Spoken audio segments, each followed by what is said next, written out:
Assalamu alaikum, everybody. We are back with another episode of the Legal Decode. And today I have with me a very good colleague and a very dear friend of mine, Ms. Sahar Bandyal. And both of us will be trying to unpack the protection against harassment of women at the workplace law. This law has been around since 2010, but it is still something that organizations and employers and employees, we're all struggling to implement it. We're all struggling to understand it and make it intelligible for people to be able to actually put it into practice. And today, this is just one of those efforts to make sure that people try and understand what the law entails, what the different rights and responsibilities under it are, and what kind of other legal questions arise and remain to be answered, which we will try and identify as we proceed in the conversation. So, Sahar, welcome to the episode with me on the Legal Decode. How are you and how are things at your end? Assalamu alaikum, Nida. Thank you for having me today to discuss this very, very important topic, which, as you said, not everyone who should be aware of it is aware of it.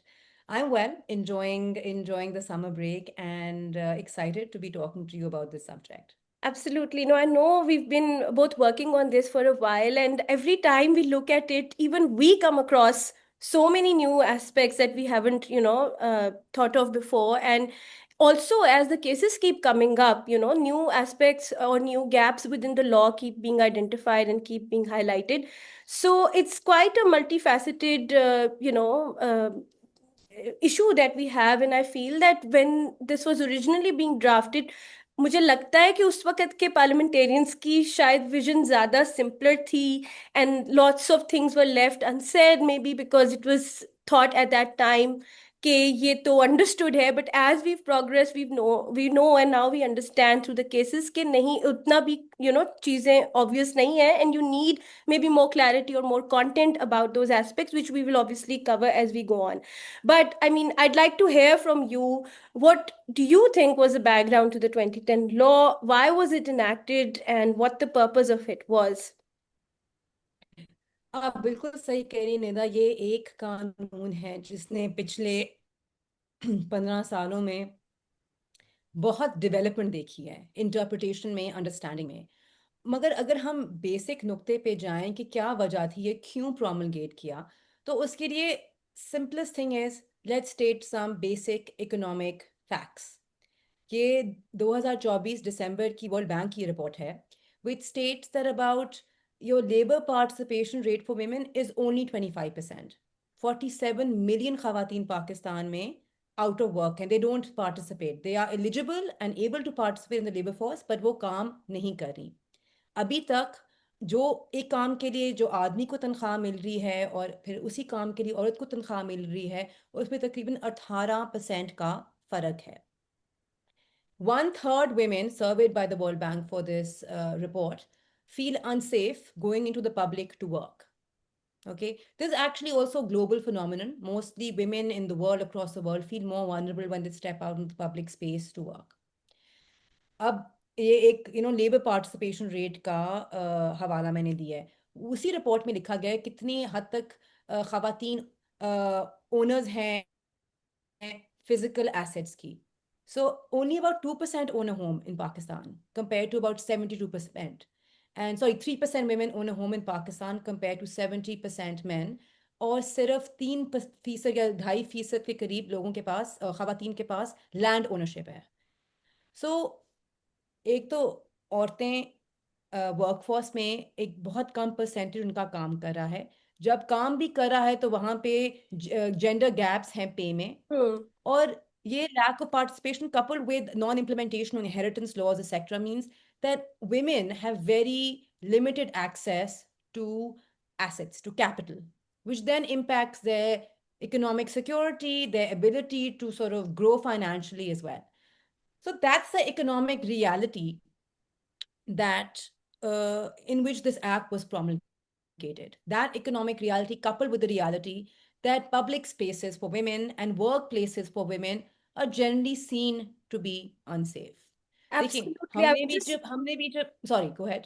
I would just add one thing to that is that not just in Pakistan the labor force rate is such, but I feel that when you compare it to the rest of the region and particularly South Asia, I think the same reports have also identified that we in Pakistan have the lowest labor force participation rate of women Yes. amongst the South Asian countries, and consistently we've been ranked lowest in the gender equality indexes as well, that gender gap indexes that they keep publishing, which of course the Yes. NCSW has also questioned the veracity of that data, but we cannot deny the fact that our women have been kept out of labor force participation for a significantly long period of time, and whatever those factors are, we can talk about it later. But I think one of the biggest impediments to women joining the workflows that have been identified in the statute itself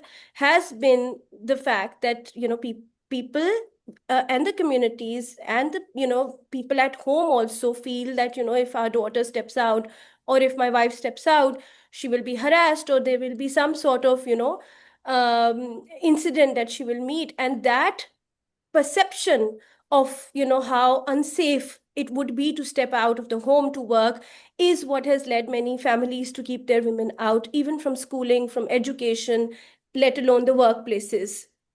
One is obviously a question of seeking permission or not being granted permission from the family, which amounts to a restriction on the mobility of women. Yeah, But एक self restricting भी आपकी belief होती है। अगर आप एक खातून जो otherwise बहुत एम्पावर्ड है, अदरवाइज एजुकेटेड है, उसके अंदर खुद भी एक हेजिटेंस है बाहर जाने के लिए, कमाई करने के लिए, क्योंकि एक डर है कि जी पब्लिक ट्रांसपोर्ट पे क्या होगा, दफ्तर में किसी ने मेरे साथ कुछ कर दिया क्या होगा। और आजकल हम जितने भी हम केसेस देखते हैं, और काफ़ी केसेस ये मुतसिब के सामने भी ऐसे आते हैं, हाई कोर्ट्स के सामने भी आते हैं, inappropriate messages, pictures taken without permission, blackmailing, people are genuinely scared of these possibilities, which are real possibilities.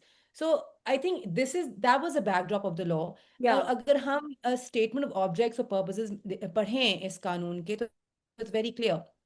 This law was passed to create a safe and dignified workplace for women, which is free from harassment, abuse, and intimidation, so that women can work in a dignified manner in a workplace, and that their safety and their security would allow them to increase their productivity.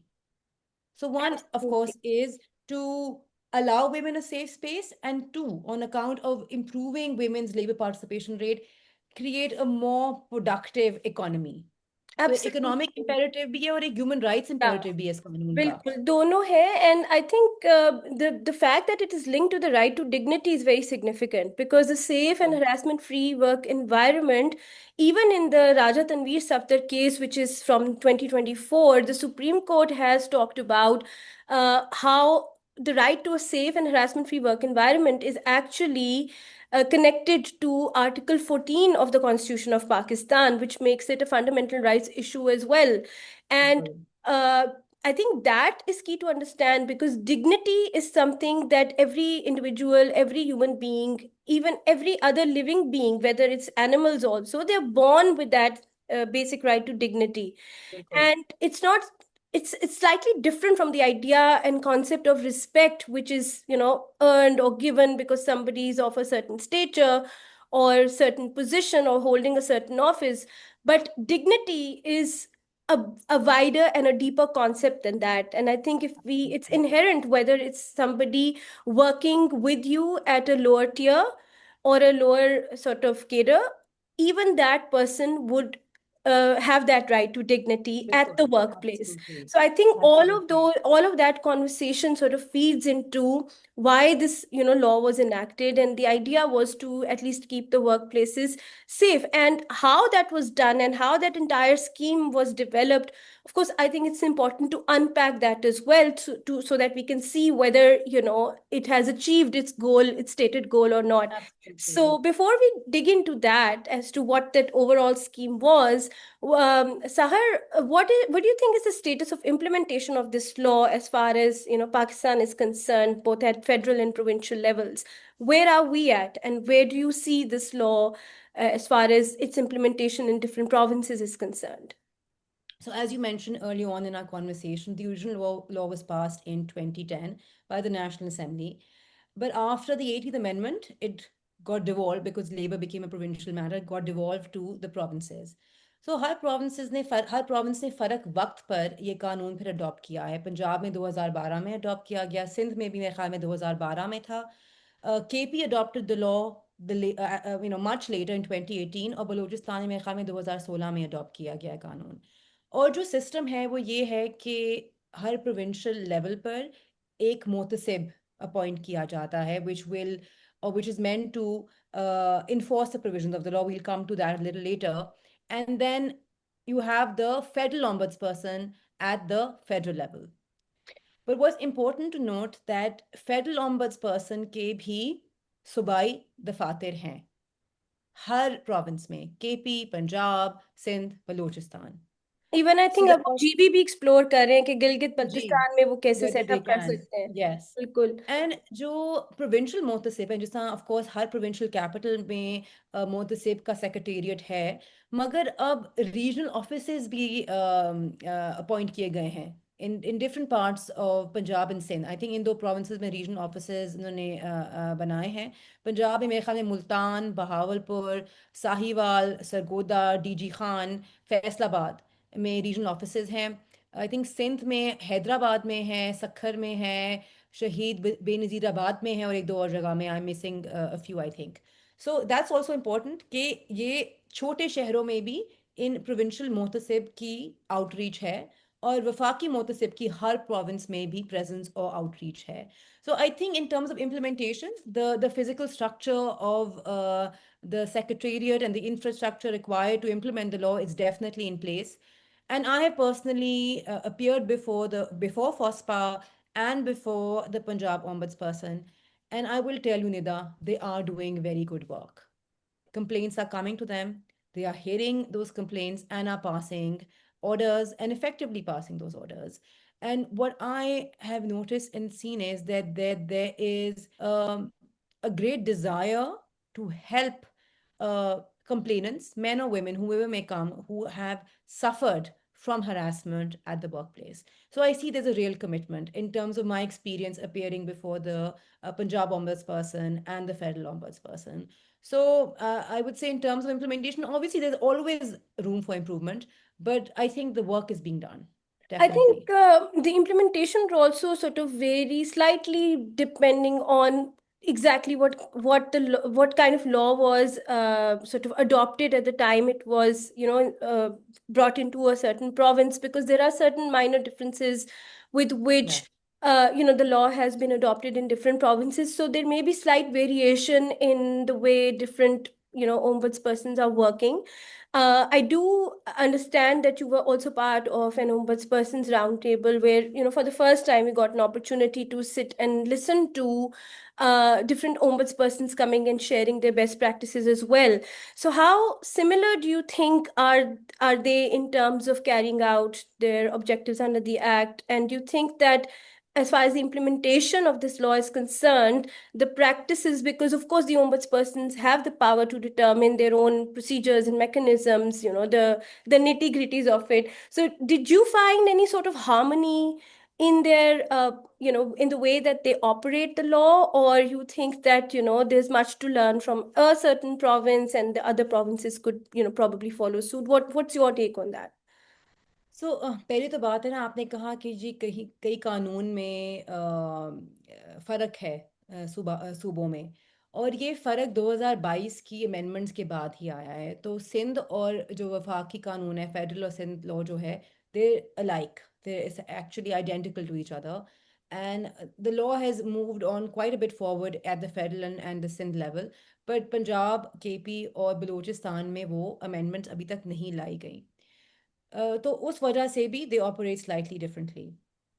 जो आप best practices की बात करती हैं, जो मुझे याद पड़ता है उस राउंड टेबल में एक चीज़ जो बहुत आगे सामने आई थी हम सब के, वो ये थी कि केपी में और फोस्पा के लेवल पे और सिंध में they are actually making provision of for legal aid. It's being institutionalized. Hmm. And I don't think that sort of institutionalization of provision of legal aid has occurred, let's say, in Punjab, जहाँ पे मेरा experience है, मैं बलूचिस्तान के बारे में नहीं कह सकती, but पंजाब में I think शायद institutionalize ये नहीं हुआ, शायद ad hoc level पे available हो, पर जिस तरह केपी और सिंध में खासकर institutionalize किया गया है और एक women's help desk बनाया गया है, जहाँ पे वो उनको evidence भी करवाते हैं तैयार, वो उनके जवाब भी तैयार करते हैं, एप्लीकेशंस भी तैयार करते हैं, एफिडेविट्स भी तैयार करते हैं, वो शायद यहाँ पर नहीं हो रहा बाकी प्रोविंसेस में। और जो सिंध के मोतसिब से आए थे नुमाइंदे, उन्होंने मुझे जो याद पड़ता है बताया था कि उन्होंने बार काउंसिल्स के साथ भी लेयर्स किया है, maybe even the KP ombudsperson mentioned the same, that they've drawn linkages with the provincial bar council in terms of provision of legal aid, and that is something that really struck me. जो एक और बात मेरे सामने आई थी निदा, वो ये थी इन्फोर्समेंट की हद तक, and I think will come to the provisions regarding enforcement in the law.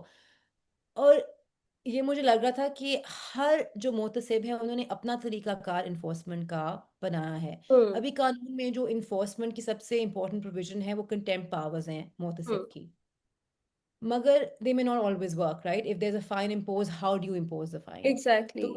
तो सिंध में मेरे ख्याल में उन्होंने बात की जी, हम टेलीफोन कंपनीज को फ़ोन करते हैं, कनेक्शन है कि we might get a direction to block their phone number, or somebody else mentioned in the meeting that at another ombudsperson's office, they contact Nadra and get their CNIC block, for instance.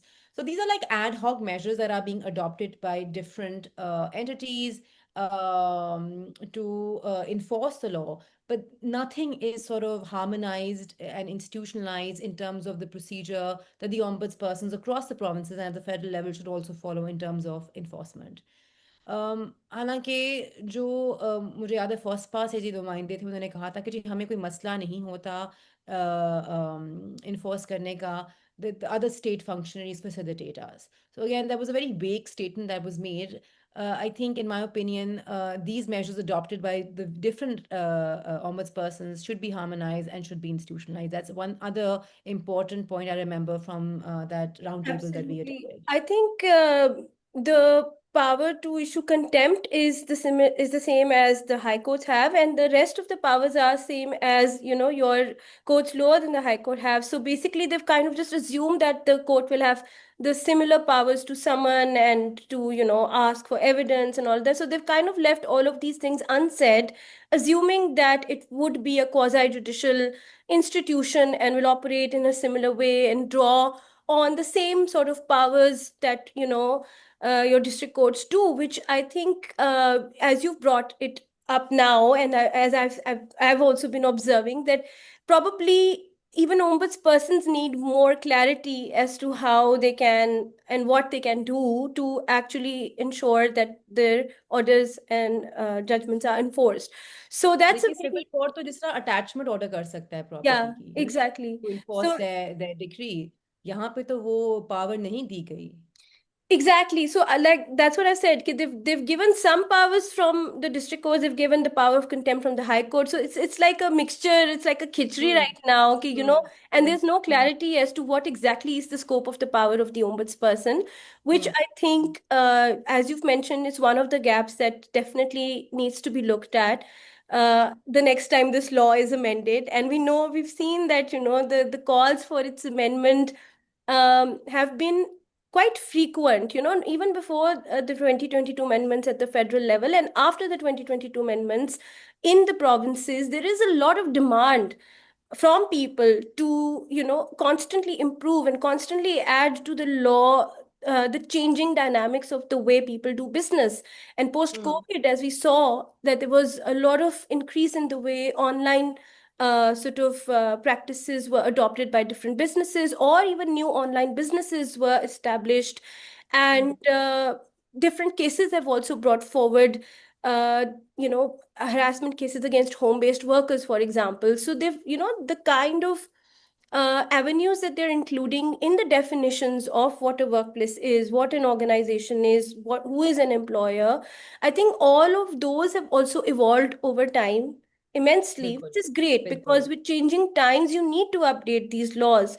So it is hoped that obviously the next time this law is being amended or looked at, these gaps can be identified. But coming on to because the definitions, I would जी like that, we've been talking a lot about all these concepts, but let's sort of try and unpack some of these definitions a little before we proceed so that we can develop this sort of an understanding as to what exactly is harassment under the law, because I think that a lot of people are still very confused about it. Harassment, the word itself is so stigmatized, and people, when hmm they hear it in their sort of everyday life, they think of it in a very specific way and in a very extreme sort of a way, which बिल्कुल is sexual harassment of a physical nature. Whereas, बिल्कुल of course, the absolutely law's ambit is so much more wider than that, and it's not. I mean, within this law and its scheme of affairs, harassment is not just how it's perceived by the people, by somebody on the street. It's a very all-encompassing sort of behavior at the workplace, which needs to be professional, so on and so forth. So let's try and unpack some of those ideas, starting with what do you think harassment is as per this law, Sahar?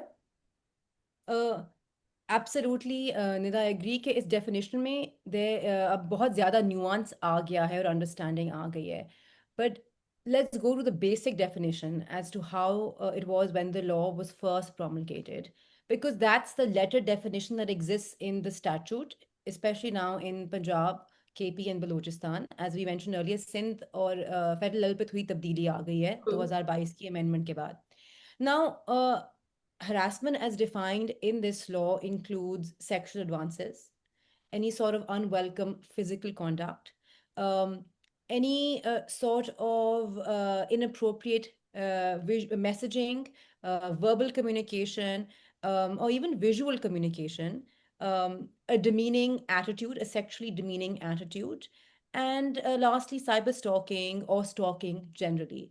That's how the law has defined harassment um, when it was passed in 2010 and as it exists now in the statute book in Punjab, KP and in Balochistan. जो 2022 की amendment आई है उसमें harassment की scope काफ़ी हद तक broaden कर दी गई है now harassment while including these elements also includes gender based discrimination which may or may not be sexual in nature जो हम पहले बात कर रहे थे अगर हम इन सब कैटेगरीज को देखें there's some element of sexuality in those definitional terms or understanding of that definition. Now, with the amendment, the statute provides that harassment may not, it need not, it's not necessary for it to be sexual in nature. It can be gender based discrimination, which indicates a demeaning attitude or some sort of prejudice on the basis of gender. Again, you may say, again, a very convoluted, what does this even mean? We'll come to that a little later and explain what that means. But एक तो ये statute में 2022 ने सिंध और federal level की हद तक expand कर दी डेफिनेशन हरासमेंट की पर जो सबसे बड़ी डेवलपमेंट है पिछले चंद सालों में इस कानून की हद तक वो 2023 की नादिया नाज रिव्यू जजमेंट है हमने इसके पे आपस में पहले भी बात की हुई है और what this judgment has done is that independent of the 2022 amendment this judgment has reinterpreted the meaning of Section 2H of the 2010 Act, which is which defines the term harassment, and relied on that sexually demeaning attitude bit in the definition to interpret it to mean gender-based discrimination. Justice Aisha Malik wrote the judgment in the Nadia Naz review case, and she says that you cannot confine the term sexual to what we commonly understand sexual to mean. Sexual invariably covers gender. And when we think of the word sexual to include gender also, sexually demeaning attitude would cover gender based discrimination that creates a hostile and intimidating environment in the workplace. और अगर इसी कानून में हम code of conduct पे आ जाए तो code of conduct खुद कहता है कि जी हमारी 3 कैटेगरीज हैं Hmm. हरासमेंट की Yeah. एक है जो फॉल करता है अब्यूज ऑफ पावर में जो यूजुअली हायरार्किकल कॉन्टेक्स्ट में होता है, और उस हायरार्किकल कॉन्टेक्स्ट में जो आपका सुपीरियर है वो आपसे किसी किस्म का सेक्सुअल फेवर्स मांगता है, और touches you inappropriately or messages you inappropriately. That's usually in the case of of a hierarchical relationship. Okay, that Justice Mansoor Shah has in the Muhammad Deen judgment, the recent judgment that came out Hmm. this year, called quid pro quo Yeah, harassment. So exactly. he's relying on Catherine McKinnon's writings on harassment, and sort of puts it in within the larger category of quid pro quo harassment. और जो second category है, जो कि justice Mansoor again states in the Mohammadin judgment, and then it's also mentioned in the code of conduct, is which falls within the scope of hostile and intimidating environment. So 2022 amendment, read with the Nadia Naz review judgment, now provides Hmm. that any act, whether it's sexual or non-sexual in nature, which has an element of gender-based discrimination or depicts a particular prejudice against a particular employee being either a man or a woman, and amounts of gender-based discrimination, will also now fall within the ambit of harassment. Okay. Absolutely. And the way I kind of explain this is that because when we do the trainings and people ask me questions and give me actual examples कि अगर उसने भी बदतमीजी की और उसने ऊंचा बोला और ऐसे किया और इस तरह से ऑल्टरकेशन हो गई तो क्या ये हरासमेंट है and they bring all their life sort of examples everything that they witness in their office कि जी उसने फाइल मुंह पे मारी और उसने बिल्कुल कहा कि जी निकल जाओ दफ्तर से या गेट आउट या shut up like they kind of bring in all these illustrations from their lived in experiences and then they ask me कि ये harassment है and I sort of counter question them कि जी आप go back to the definition और आप मुझे बताएं so इसके अंदर केस भी जो पंजाब ओम्बड्स पर्सन के पास आया था like sort of now also trying to identify what is not harassment because we have talked about what is harassment but taking on from your point and how you've elaborated it, I think it's also important to identify and clarify कि जो आपका एक general एक बदतमीजी आप कर रहे हैं या दोनों पार्टीज कर रही हैं जिसका कोई लिंक नहीं है from with a sexual request of favor or any sort of an unwelcome sexual advance या फिर some sort of a gender based discrimination जिसे हम सिनफी बनाकर इम्तियाजी सलूक भी कहते हैं कि अगर बिल्कुल बिल्कुल जो भी बदतमीजी है या रिटेलिएशन कि आप उसका कोई ना कोई जो ओरिजिन है वो या तो किसी अनवेलकम सेक्सुअल एडवांस से शुरू होना चाहिए resulting in then subsequent acts of hostility जिसके अंदर ये भी हो सकता है कि आपकी शिफ्ट की टाइमिंग्स को हम्म इनकन्वीनियंट बना दिया जाए या आपके परफॉर्मेंस अप्रेजल्स अब गलत आने शुरू हो गए हैं पहले आप बिल्कुल अच्छे एम्प्लॉय थे अब आप बैड एम्प्लॉय हो गए हैं सो इस तरह की चीजों का एक जुड़ा होना from a prior sort of an unwelcome sexual advance which was rejected and then resulted in these other hostile behaviors और discriminatory behaviors या फिर वो जो हम जैसे सनफी बना पर इम्तियाजी सलूक कह रहे हैं कि जेंडर बेस्ड डिस्क्रिमिनेशन या सेक्सुअली डिमीनिंग एटीट्यूड कि जेंडर की बिना पर आपके साथ एक डिमीनिंग एटीट्यूड जिसमें आपकी तजलील की जा रही हो क्योंकि आप औरत हैं या क्योंकि आप मर्द हैं या क्योंकि आप ट्रांसजेंडर हैं तो those are attitudes that are then covered within the definition.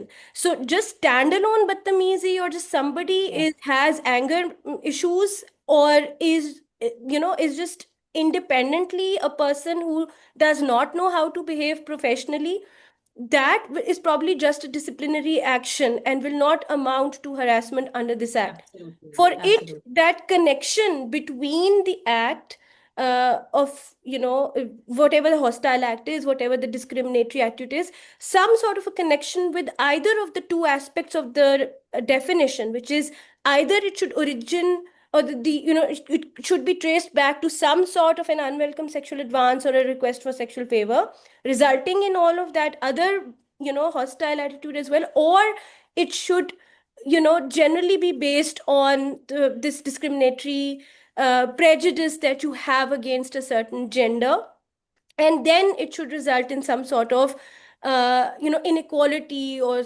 unequal pay or absolutely so for that causation to be established it's very important because a lot of people yes often miss that link and then there's a third angle to it as well okay, just that behavior is not important to document and its connection with the original aspect of whether it's unwelcome and whether it's gender based. The third aspect of the definition is that it must also cause interference with your work performance, Yeah. and it Yeah. must make you feel unsafe as well. So Yeah. there are sort of three angles or three different aspects that have to be brought together when you're trying to make a case for workplace harassment under the 2010 law. And you have to, in your complaint, in your statement, elaborate on all three points कि इस Absolutely. नौयत की harassment थी, इस तरीके से हुई, और फिर उसके बाद रिटेलिएशन में या उसके बाद ये भी हुआ, एंड Hmm. जो कि सेक्सुअल या नहीं है, या जो भी परफॉर्मेंस रिव्यूज गलत आ रहे हैं उनसे रिलेटेड है, so all of that behaviour then also clubs together, and then you have to also show how it interfered with your work performance, Absolutely. and then you are Absolutely. basically fulfilling and meeting the elements of this definition, which sounds and looks very simple when you first read it, but it actually has all of these elements underlying it when you are practically writing your complaint. So, Absolutely. what would you Absolutely. say to मैं that? इसमें दो चीज़ें कहना चाहूँगी। एक तो मैं आपको रियल वर्ल्ड एग्जांपल देना चाहूँगी कि कुछ महीने बाद मेरे पास एक साहब आए जो एक बैंक में एम्प्लॉय थे। उन्होंने कहा कि मेरे खिलाफ हरास की हुई है, और किस तरह हुई है। मैंने कहा जी कि मुझे वो बार बार ट्रांसफ़र कर देते हैं। मैंने एक बैंक फ्रॉड हो रहा था, तो मैंने उसके बारे में बैंक प्रेसिडेंट को लिख दिया, और दो तीन लोगों को फायर हुए, दो तीन लोगों के खिलाफ कोई सेंसर इशू किया गया। So they are against me and they keep moving me and they don't give me promotion. That is harassment. I am very mentally disturbed. I feel very uncomfortable going in because they look at me a particular way. I feel unsafe in the workplace. Now, my question to him is, इसमें gender का क्या element है? Hmm. बेशक आदमी, औरत और transgender अब complaint ला सकते हैं हरासगी की, मगर इस सिचुएशन में मैंने पोटेंशियल क्लाइंट को कहा जी आप मुझे बताएं, अगर एक आपकी जिन्स की बिना पर ये आपके साथ किया जा रहा है तो हम forward, I can take this forward and I can file a complaint for you, but that element was lacking. फिर आप बदतमीजी की बात कर रहे थे, एक reported judgment I think Lahore high court की, आई फॉरगेट द साइटेशन, उसमें एक खातून थी, उन्होंने कहा जी मेरे सुपरवाइजर सिर्फ मुझ पे चीखते हैं, सिर्फ मेरे ऊपर सवाल जो आप करते हैं, मेरी इंक्वायरी हो रही है।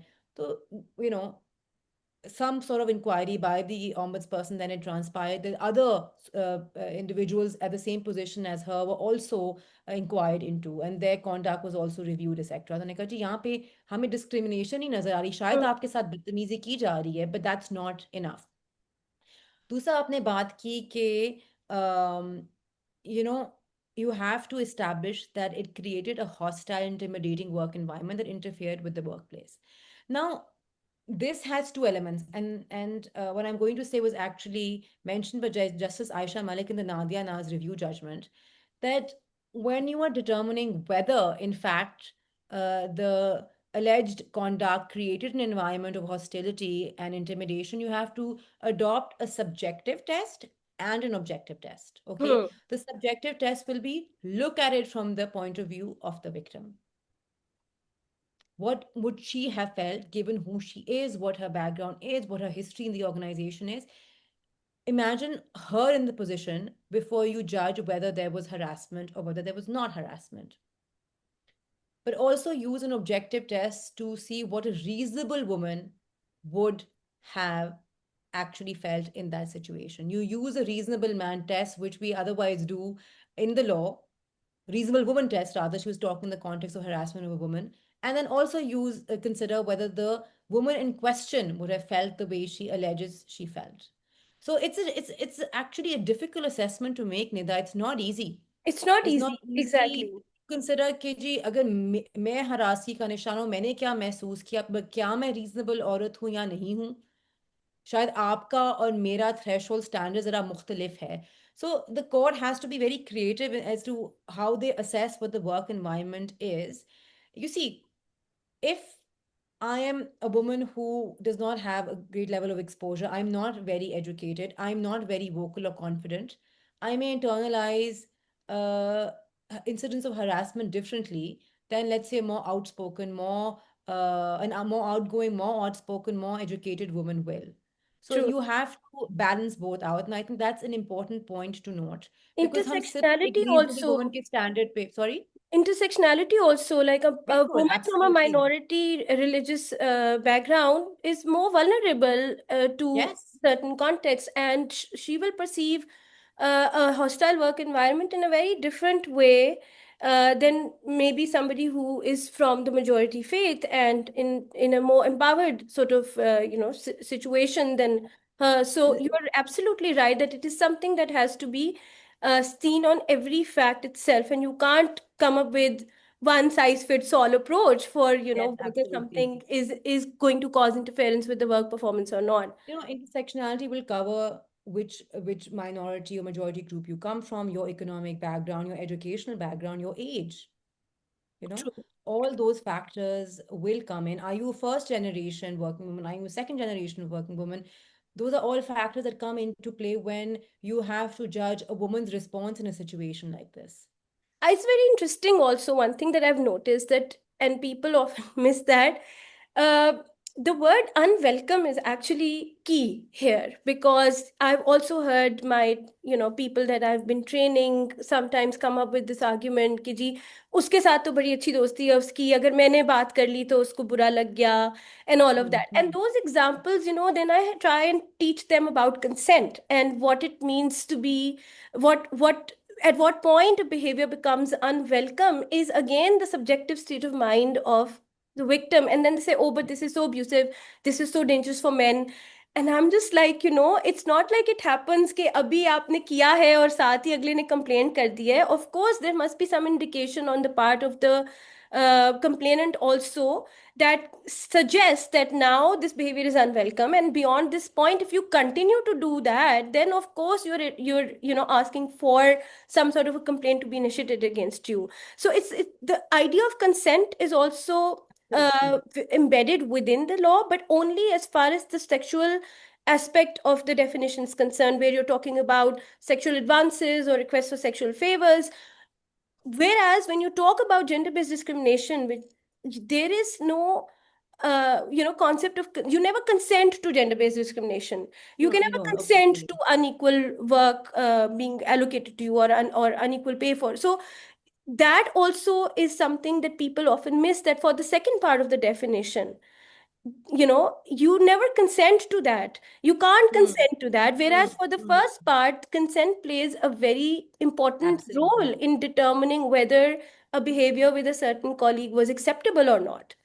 मगर उस कंसेंट में भी हमें देखना पड़ता है कि क्या रियलिटी है उस रिलेशनशिप की। अब मैं आपको एक और केस का हवाला देना चाहती हूँ जिसमें मैं एडवाइस करी थी एक पार्टी को कि ये हरासमेंट है या ये हरासमेंट नहीं है। उसमें एक व्हाट्सएप एक्सचेंज था एक सुपरवाइज़र और उनकी सबॉर्डिनेट के दरमियान, and from work related topics it just suddenly became very I wouldn't say sexual, but very inappropriate. Like sex jokes were being shared, inappropriate emojis were being shared, Mm. and the woman kept, sending back smiley faces. तो सवाल ये था कि इस औरत ने उसको रोका तो नहीं, ये smiley face दे रही है इसका मतलब उसको encourage कर रही है.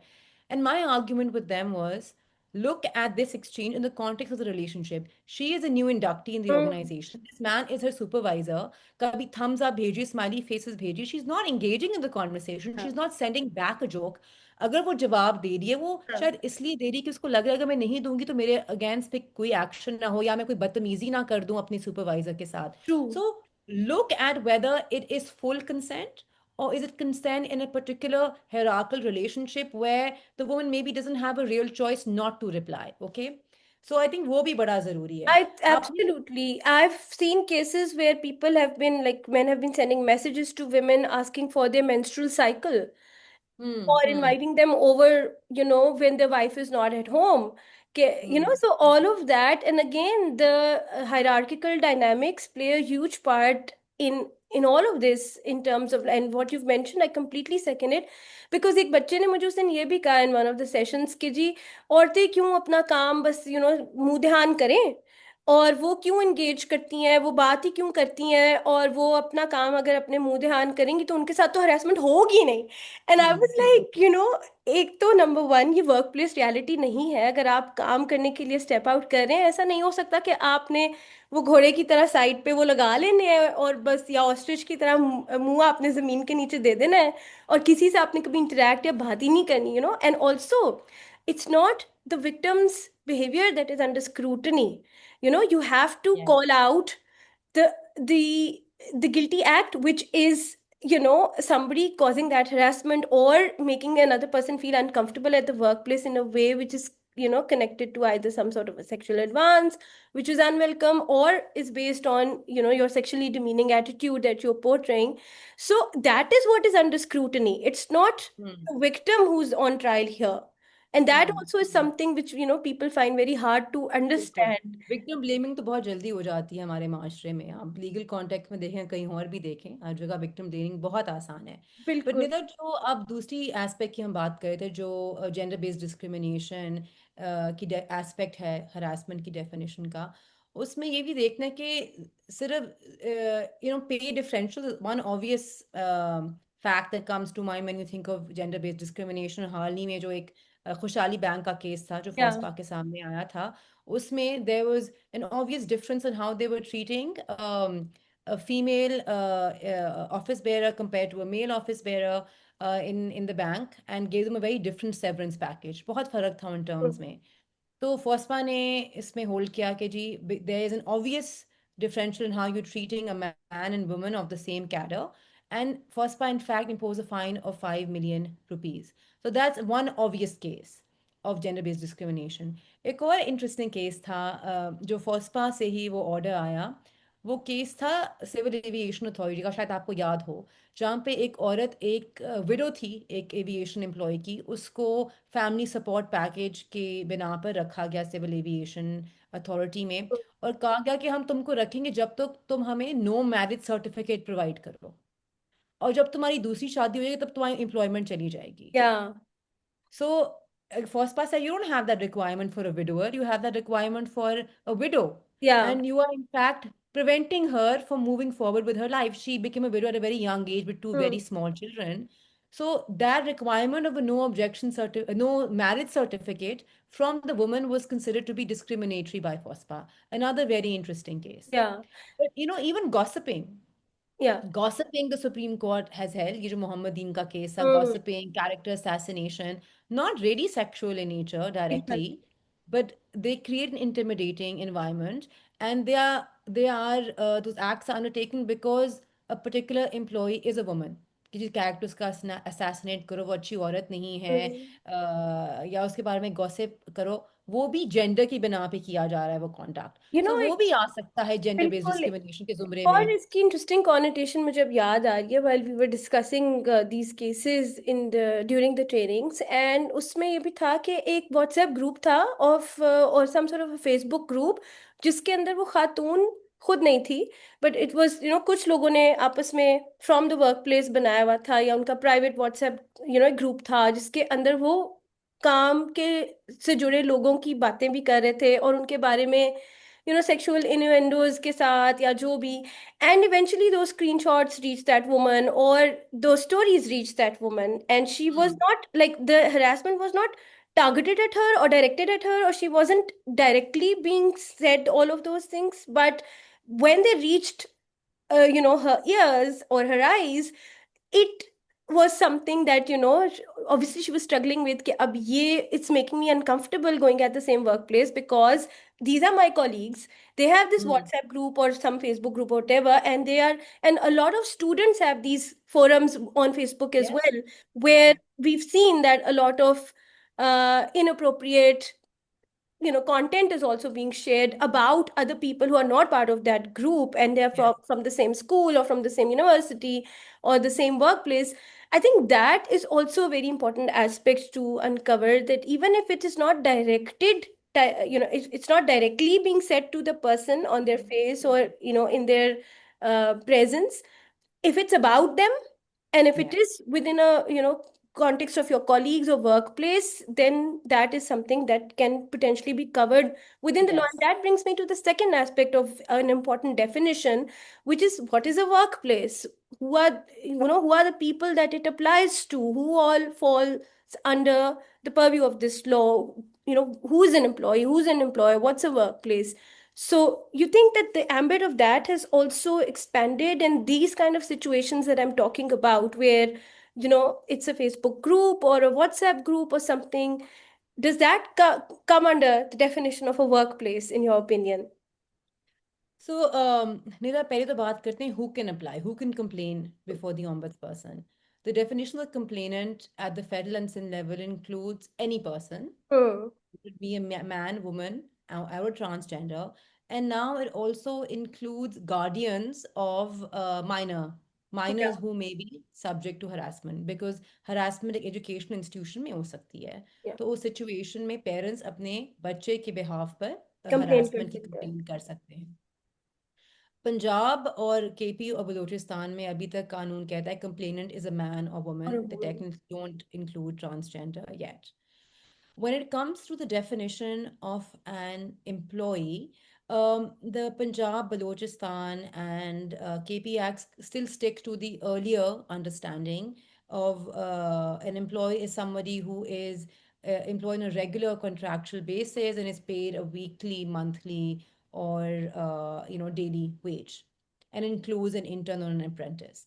The Sindh and the federal laws have expanded the definition of an employee, and it now covers part-time employees, it covers freelance employees who maybe even who are maybe even working on a volunteer basis. Not Hmm. necessary they have that they are getting paid.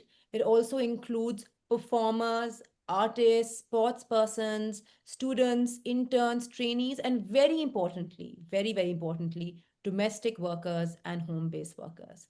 That is probably the most important addition to have been made to the definition of an employee in the 2022 amendments. And just a comment on what this means in terms of implementation of the law. आपको याद होगा कि कुछ साल पहले एक case था जो लाहौर हाई कोर्ट के सामने आया, जहाँ पे दो म्यूजिशियंस और परफॉर्मर्स के दरमियान एक क्लेम आया था हरासमेंट का.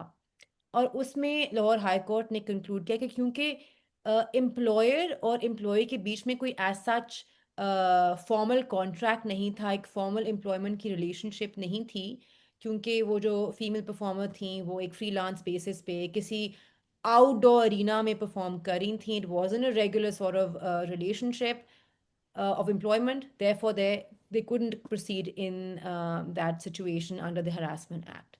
वो लिमिटेशन जो कानून में आई थी, उस इंटरप्रिटेशन के बाद इस अमेंडेड डेफिनेशन ने उसको टैकल कर लिया है. So that's a very very important expansion in the law in terms of the definition of an employee. Now, coming to what an employer is, who is the employer? The employer under the Punjab, all the provincial and the federal law is someone who employs an employee or a person under a particular contract on, again, a temporary or regular basis, is someone who is in charge of the management and administration of an organization where the employee is employed. It may be an authority appointed by the federal government for a government or a provincial government for a government owned or controlled organization. It can be an office bearer appointed by the local authority, any office bearer of a non-government organization, a corporation, and even a contractor who takes on or hires labor for another entity. जो अब amendment आई है 2022 में, उसमें फिर expand कर दी गई है definition of an employer to include persons who manage online or virtual or remote businesses, and also of a person who is in charge of a dwelling place where home based workers and Hmm. domestic workers are hired. So there's a bit of expansion in the definition of an employer to reflect the expanded definition of an employee. अब मुझे बताएं work place क्या है, what is a work place. जो earlier understanding थी कानून में, जो कि अब persists करती है पंजाब बलूचिस्तान और केपी की हद तक, वो ये है कि it is a physical space, a factory, or a unit where the work of an organization is undertaken. The amendment in 2022 has altered that understanding of the workplace to now include any place to which an employee goes to render his or her services Services. for the employer. So it could be a concert hall, it could be a studio, a sports stadium, a gig area, it could be a highway, it could be a court, it could be a gymnasium, it could be a Hmm. open area where a person goes to perform work.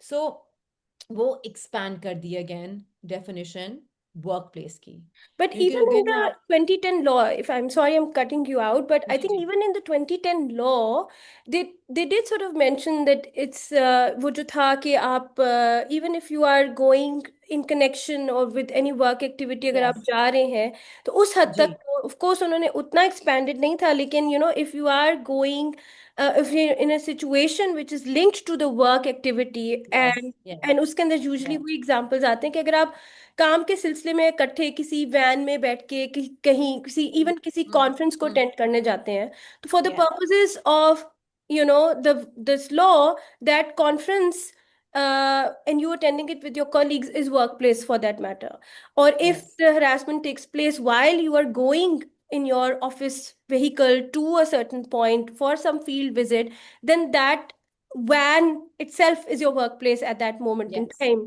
yes so you yes don't have to really always, so in that context and by that analogy, I feel that these groups that are made outside of the workplace, but in connection to, yes or, yes when people come together because they belong to a certain organization and they form such groups, or students come together, I think that it can still be connected. And by analogy, of course, because I don't think we have case law or any clarity mm, as such on this kind of a situation, but because it is happening so frequently, I think it's important to discuss whether you think this can, by analogy, cover such situations or not. And I just like your opinion on it because that's all we can give right now at this point, since हमारे पास कोई proper case law इसके ऊपर या जज वो statute there में is no बोल नहीं there's है. no clear authority, but you're absolutely right that where there is an online platform which has been created on account of a relationship that you have between the participants of that forum of employees within a particular organization,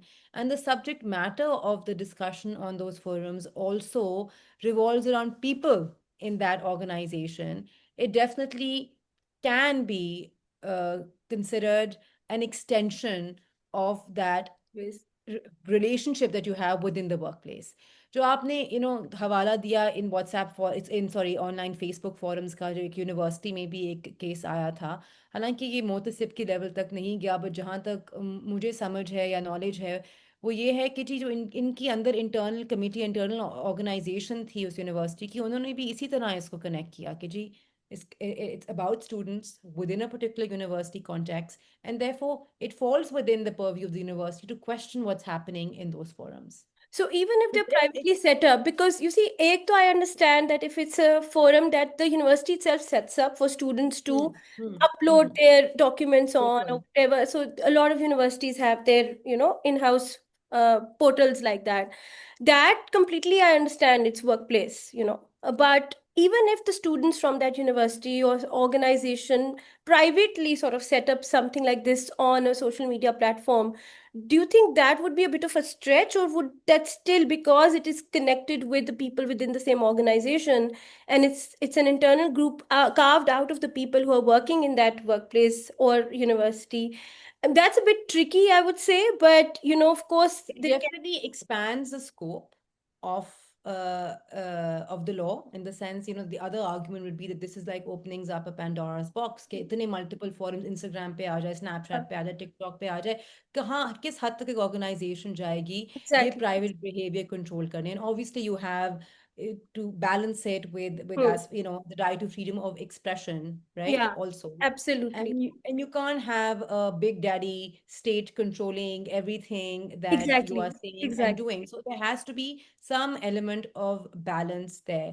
But I think if it is an organized forum which is particularly and specifically targeting or discussing employees of that organization, which then has an impact on the work culture in the organization, a Hmm. case can be set up. देखें, Essentially. आप और मैं इस profession का हिस्सा हैं, ठीक?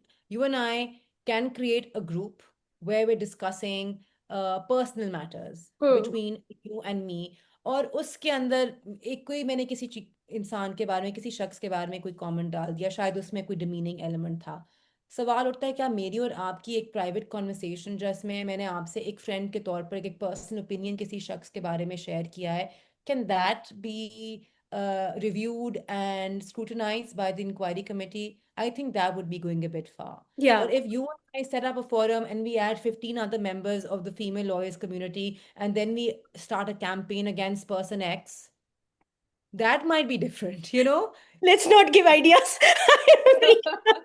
So, I think there has to be balance. We can't Yeah. we can't push it to the Also, extent I where think it's private also friendly conversation can also be reviewed absolutely, but and also I scrutinized. think this is where we can draw the distinction also about where the workplace harassment law ends and maybe PICA begins, or some other, बिल्कुल, some बिल्कुल, other law that would cover that kind of situation in a much better way, so that people don't try and fit everything within the workplace harassment law.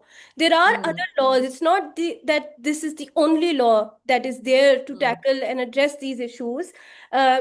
Section 509 of Pakistan Penal Code, of course, stands independently, but also the Electronic Crimes, Prevention of बिल्कुल, Electronic Crimes absolutely. Act लेकिन also ना comes in इस such law a. में medical medical facilities भी हैं, इस law में educational institutions Mm. भी हैं, गवर्नमेंट बॉडीज भी हैं, कॉर्पोरेशंस भी हैं, like any everything, all kinds of organisations fall within the ambit of the law. But if we start expanding the scope so broadly, I think it'll become extremely burdensome for the ombudspersons as well. तो आप सही कह रही हैं, all avenues भी हैं, PPC है, पीका है, ऑब्वियसली उनकी इम्प्लीमेंटेशन और उनको प्रोसीड करने के अपने challenges हैं, but there are other avenues which are also available. Absolutely. So this is again something that people, and I understand why. And we can talk about that scheme as well because ये एक civil law है.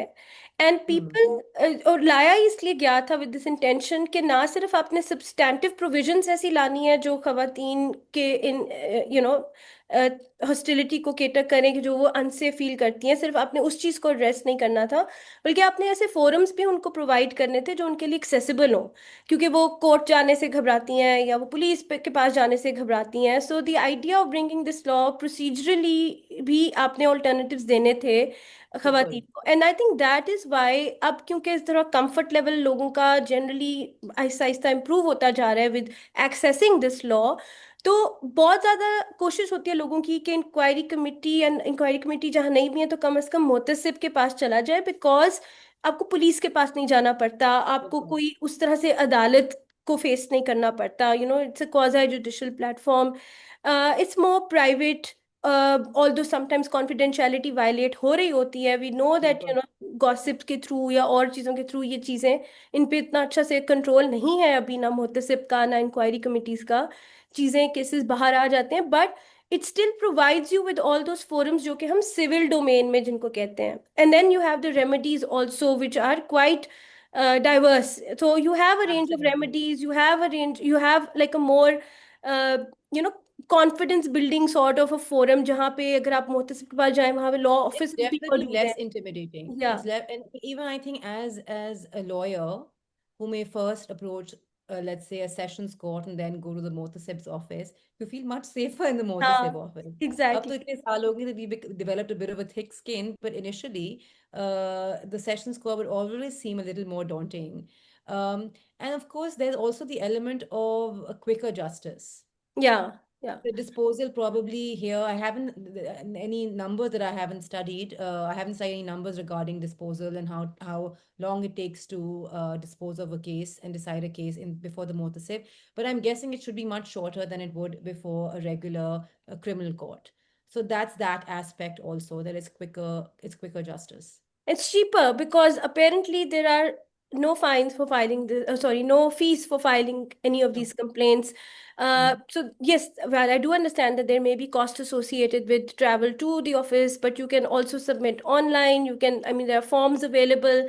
Now the regional offices, as you've mentioned, have been set up as well. So obviously, Good. it's a cheaper, quicker alternative, which is less intimidating. The Punjab Motasib office, I know, has a daycare as well on their premises. So that's definitely, the environment is more conducive. So I understand when people want to fit everything within this law because, they've developed that comfort level, particularly women or who are vulnerable victims. But we have to still understand where the limits of this law are, and rightly so, because as you've mentioned, otherwise it's going to be too burdensome, not just for the muhtasib, but also for employers to monitor, engage every private conversation. Yes, It's going to be yes, against freedom of expression as well. So those limits have to be kept in mind as well. And when people try to bring cases within the ambit of this law, they can't bend it too much and they can't stretch things too absolutely, much. So there are absolutely. those confines that one has to work within. Anything else that you might want to add as far as definitions are concerned, or shall we proceed to discuss these I forums that I are think there? एक Proceed. Aspect मैं mention करना चाहूँगी जो कि I think बाद में हमारी discussion के लिए रेलिवेंट होगा, वो ये है कि केपी में डेफिनेशन थोड़ी मुख्तलिफ इस तरह है कि ऑर्गेनाइजेशंस और एम्प्लॉयर्स में वो फेडरल ऑर्गेनाइजेशंस को नहीं इंक्लूड करते. They only include provincial organizations. That's an important aspect. We'll come to that when we In consider talking the about question jurisdiction. of a jurisdiction. Yes. Absolutely. But I think overall, so far, whatever we've discussed, the general sense is that the law applies to a situation where you're in an employer or employee relationship or employee to employee relationship, includes students, of course, and doesn't include any context in which there's a doctor-patient relationship, for example, or you have attendees with the patient coming in because there's Yeah. no sort of a work environment over there, because this is another aspect that keeps coming up. बिल्कुल. So that relationship, to subsist is very important.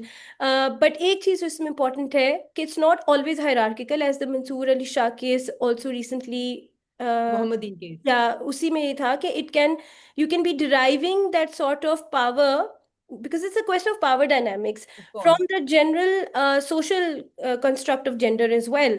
So even if you're a junior male, you can end up you can end up harassing a female senior or supervise in a supervisory role.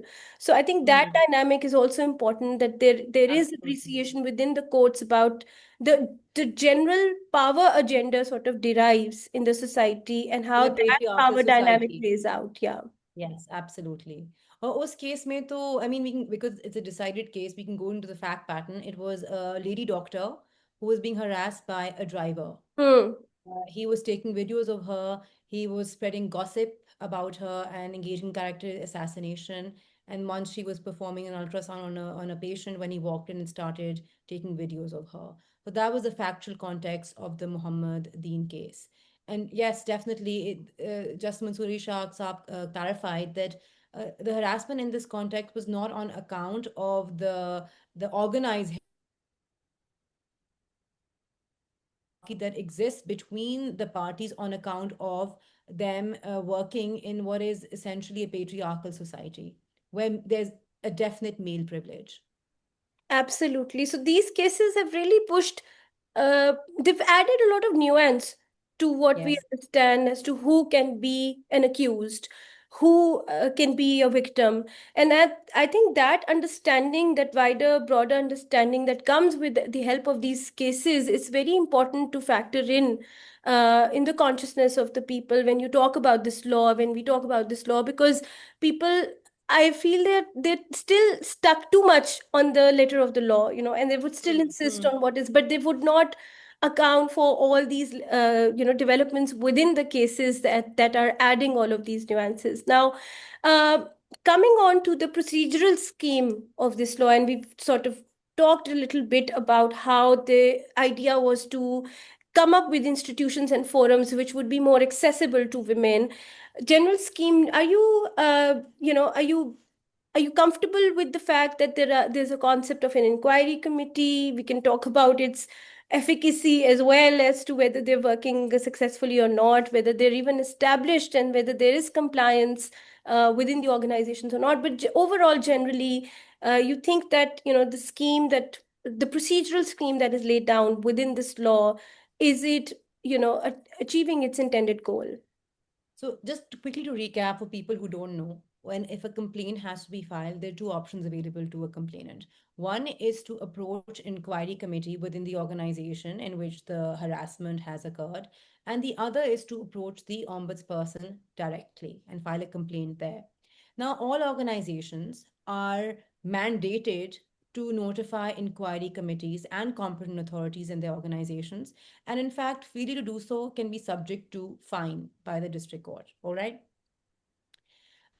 There is a particular logic that I think would justify the setting up of the inquiry committees, because many times there issues arise which can be settled internally within an organization, and that can preserve confidentiality, that can preserve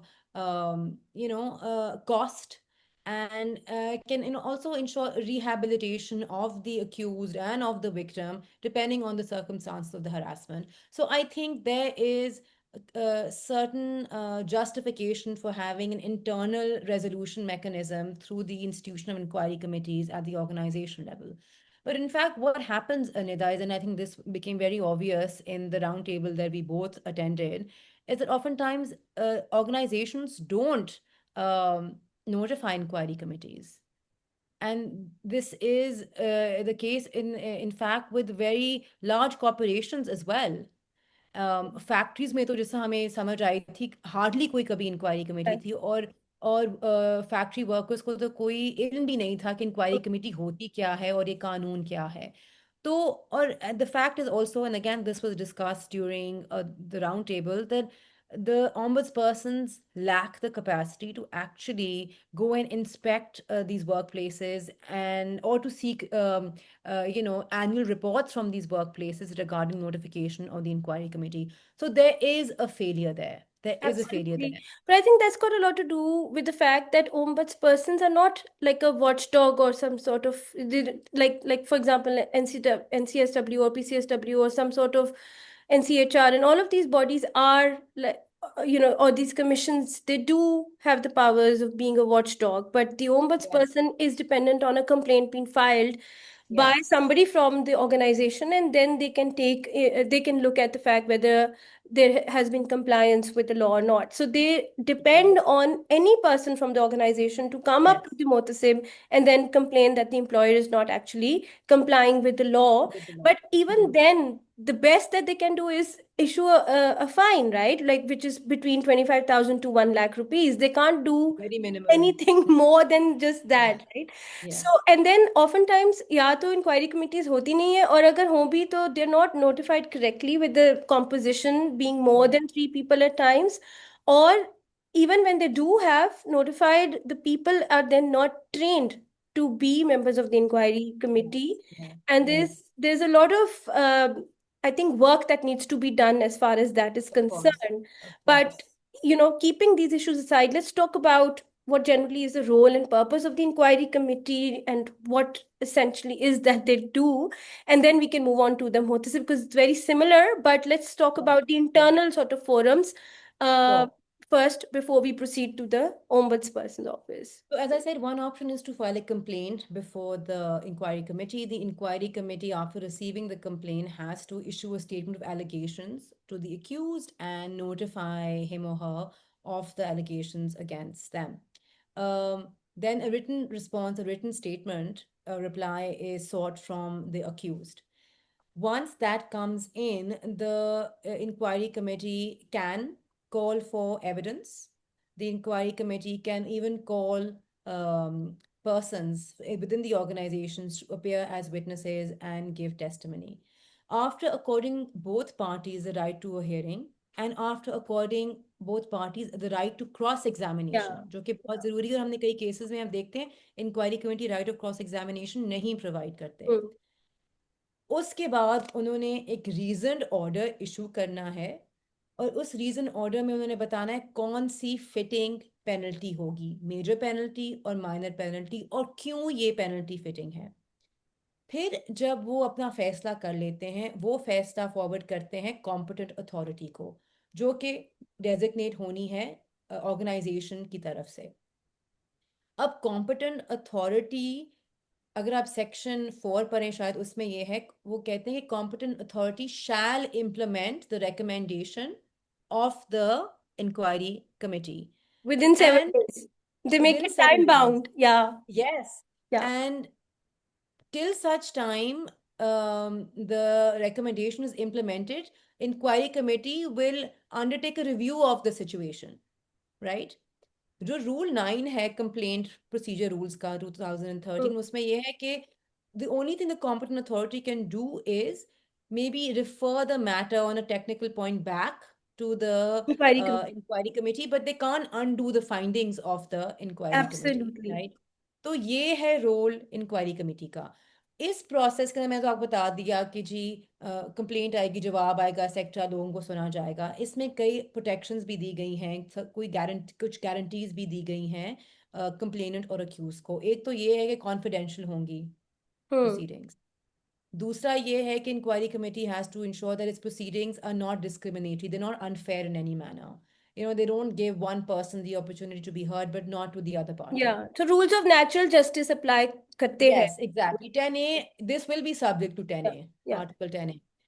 ये है कि जो parties हैं वो या खुद अपना मौक़िफ़ पेश कर सकती हैं इंक्वायरी कमेटी के सामने, या उनको इजाज़त है कि वो अपना कोई कॉलीग, कोई दोस्त, कोई एम्प्लॉय रिप्रेजेंटेटिव अपने साथ ले आएं और वो Hmm. प्लीड करें उनका केस इंक्वायरी कमेटी के सामने।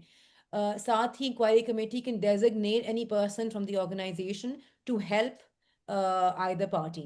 And interestingly, the inquiry committee can also recommend the provision of psychosocial support Hmm. to the victim if they think that the situation that has occurred is such that it's hampering the mental health बिल्कुल. And of the particular ये victim. Work place की आपके employer की responsibility में आता है जी, कि उन्होंने ये प्रोवाइड करना है और ये भी बिल्कुल। देखना है कि दोनों साइड्स एक दूसरे के साथ कोई रिटेलिएटरी मेजर्स ना ले रहे हो Absolutely, during the absolutely. pendency of the proceedings in particular. But very interesting aspect also is how the employer is allowed to make temporary adjustments Yeah, to make it comfortable during the pendency of the proceedings, and how those will not be considered retaliatory or discriminatory on part of the employer. कि अगर वो उनकी shift के timings change कर रहे हैं या उनकी फ्लोर या डिपार्टमेंट्स बदल रहे हैं while this या is उनको लीव going on. पर भेज रहे हैं। Exactly. So how the protection is built for the employer as well, that those are the kind of measures that they can legally take in order to make sure that there is no additional of any further scope of retaliation during the pendency of the proceedings. And all those measures also have to be mentioned before the inquiry committee. And later, if you proceed to the ombudsperson, you have to explain what steps have already been taken to address the situation or and all of that. Absolutely, absolutely, So it's very absolutely. interesting how you've mentioned that the inquiry committee essentially is the main body tasked to do some sort of a fact finding as well, or which is the Hmm. first point or the first forum where even the facts are being recorded. It is such Yeah, an essential forum, and from there onwards, cases proceed, and you do have the right to appeal to the Motasib within 30 days. yeah, It's yes. not necessary that that is the starting point. Just wanted to mention that you don't have to start your case at the inquiry committee level. If you choose as a complainant, you can start from the directly from the Motasib's office as well. Absolutely, And this usually happens absolutely. in cases where you probably don't have that much trust and confidence, or there is no inquiry committee in your organization. You don't have to sit and wait for it to be, constituted. You can directly go to the Motasib, the relevant Motasib, and start your case afresh from that point onwards as well. लेकिन नीता, मैं अभी recently एक case करी थी जहाँ पे एक लड़की ने कंप्लेन की, एक गवर्नमेंट का अदारा था उनकी HR डिपार्टमेंट में, जहाँ पे इंक्वायरी कमेटी ये इंस्टीट्यूट की गई थी। The matter did not proceed for over a year. 1 साल कुछ भी एक्शन नहीं हुआ हम्म. उसके लिए। आप जब आप देखें यहाँ पे तो एक स्पेसिफिक टाइमलाइंस या बताई की गई हैं कि जी 30 इतनी डेज देर के में अंदर आपने। आपने करना है. हाँ. यस। तो फिर while that complaint was pending, 1 साल के बाद कोई एक्शन नहीं हुआ। उसी लड़की ने जाके फिर मोहतसिब के सामने कंप्लेंट फाइल कर दी और अपनी जो डिपार्टमेंट में कंप्लेंट थी वो फिर विड्रॉ कर ली। Both complaints can not proceed at the same at the time. Same time. बिल्कुल. You may file one before the inquiry committee. If that's not working out, withdraw that and you can approach the mohtasib then. Absolutely. Now, but there's another interesting angle here. which is even before the inquiry committee, there is, and there's less conversation about that, there is an informal method to file a complaint as बिल्कुल well, which is बिल्कुल basically to your supervisor, immediate line manager, or somebody within the HR जो hierarchy में आपके हैं. So it could be your immediate supervisor, or you could, it could be one of the members of the inquiry committee, बिल्कुल and you could take them into confidence and express your reservations about a certain situation, or and then they will on their own part sort of, monitor the situation or undertake certain inquiries, and whatever their findings are, they will then take up a, जिसे कहते हैं ना, mediatory sort of a role yes between the yes two parties, sit them down and then have a talk or conversation with them, which is that the case at that point has not proceeded to a formal level जहां आपने इतने दिन में जवाब देना है, ये करना है, वो करना है. And that kind of process is very important, because for, especially for situations where somebody may inadvertently be making a बिल्कुल workplace offensive or hostile for another, and where the parties are willing to sit and work their issues out. So it's not always has to be a very acrimonious or a very adversarial nature key absolutely proceedings. There is margin in the law where you can have a more conciliatory and a mediatory mechanism within the organization as well as a starting point. And the reason why that is important is I think that eventually, if you start with some sort of a forum like that, those those actions that you take at the informal level can surely feed into as evidence later at the formal structure level as well. So that Hmm. supervisor then eventually can be called in as your witness also later on. Absolutely. Or the inquiry or the findings that he did or she did as part of that informal mechanism, all of that can also then feed into substantiate or support what you're saying at the formal level, because this all connects to what is the kind of evidence, how can you collect it, Absolutely. who can be a Okay. witness. All of those things can feed into when you are determining those aspects of this law. क्योंकि निदा अक्सर ये होता है कि जो harass की होती है वो प्राइवेट कॉन्टेक्स्ट में होती है प्राइवेट सिचुएशन में होती है कि अक्सर और लोग कोई मौजूद नहीं होते Hmm. अगर अपने आप सुपरवाइजर या लाइन मैनेजर के साथ एक ऐसा इंसिडेंट शेयर करें जहां आप अनकंफर्टेबल थी अनकंफर्टेबल थे तो आप बिल्कुल सही कह रही हैं that person can be a witness in your case and that actually buttresses your case कई ऐसे भी केसेस मेरे सामने आए हैं जहाँ पे जी जो इंसिडेंट था हरासमेंट का वो 1.5 साल पहले हुआ हम्म. किसी एक बंद कमरे में ना कोई सीसीटीवी फुटेज है ना किसी ने देखा बिल्कुल. अगर वो कंप्लेनेंट उसी उसी वक्त पर किसी और को अपनी कॉलीग को भी बता देती या घर तो वालों में से दैट कैन किसी को, बिकम or some जी some counseling that you took, some sort of psychological impact that it had on you, all of those people that you come into contact with who've seen you experience and live through something like that, तो वो सब लोग आपके कल को witness के तौर पे पेश किए जा सकते हैं. It's not just the eye witness who's a witness, and that's the idea that I wanted to uh, explain देखिए to मैं people. अभी क्रॉस एग्जामिनेशन करा रही थी रिसेंटली ये केस में ये हरासमेंट के केस में तो जी एक सवाल मेरी क्लाइंट से पूछा गया दूसरी साइड से अक्यूज की साइड से वो यही था आपने किसको बताया आपने हम्म. अपने लाइन मैनेजर को बताया तो द गर्ल सेड नो मैंने सिर्फ अपनी बहन को बताया नहीं ऑर्गेनाइजेशन में आपने किसको बताया that's a line of questioning that the other side was adopting to actually determine ये सच बोल रही है या झूठ बोल रही है हम्म. अगर कोई इतनी बड़ी चीज थी अपनी सुपरवाइजर को बता देती या जो आपके कॉलीग थी उनको बता देती तो that's something that is often asked in cross examination hmm. in a case such as this Exactly. And I think it's important to also understand कि जैसे आपने कहा कि इसमें एविडेंस जरूरी नहीं है कि हर दफा कोई आई विटनेस हो, या ये प्राइवेट कॉन्टेक्स्ट में क्योंकि हो रही होती है. बट मैंने भी एक चीज जो डिफरेंट जजमेंट्स पढ़ के गेज की है, वो ये है कि आपकी स्टेटमेंट जितनी corroborating एविडेंस के साथ मैच करेगी, जितनी डिटेल्ड होगी, एंड जितनी उसमें एक्यूरेसी होगी, इन द सेंस के फॉर एग्जांपल, अगर आपको ये तफसील याद है कि जी उस वक्त आप दिन था या रात थी, आप किस रूम में थे, क्या हम्म था, और क्या दिन था या क्या वक्त था, सो वो चीज़ें अटेंडेंस रिकॉर्ड के साथ फॉर एग्जांपल मैच की जा सकती बिल्कुल हैं. और बिल्कुल देखा जा बिल्कुल सकता है कि उस तारीख पे उस वक्त ये शख्स उस कमरे में मौजूद था या नहीं था, या फिर वो उस दिन ऑफिस आया था कि नहीं था.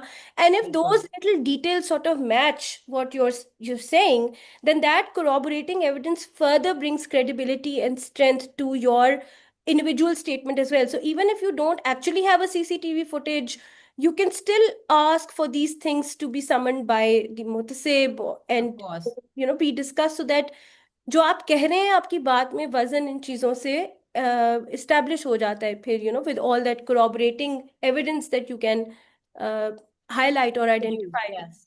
जो 2013 के रूल्स हैं उनमें एक्चुअली ये लिखा हुआ है कि जब जिस वक्त आप कंप्लेंट फाइल करते हैं उस कंप्लेंट में सारे material details material facts provide करने हैं, हम्म, साथ आपने विटनेसेस की लिस्ट प्रोवाइड करनी है, और कोई ऐसे दस्तावेज या डॉक्यूमेंट या तस्वीर जो आपके अकाउंट को सपोर्ट करती हैं वो सब सब आपने चीजें। अपने कंप्लेंट में ही सबमिट करना है। And in one of the cases I was doing recently उसमें था कि हमने एक दो चीज़ें मिस हो गई कंप्लेंट फाइल करने के टाइम पे, तो फिर ज़रा हमें प्लीड करना पड़ा कि हमें इजाज़त दी जाए कि हम ये भी पेश करें। अमेंडमेंट का एक हद तक इजाज़त होती है, but it's a hurdle that you have to cross hmm, at that point. तमाम मटेरियल जिसे जो आपने हवाला दी सब कुछ एक कंप्लेंट में आएगा। It will be a more trustworthy complaint, and the motasib will look at it with a particular perspective of exactly. believability.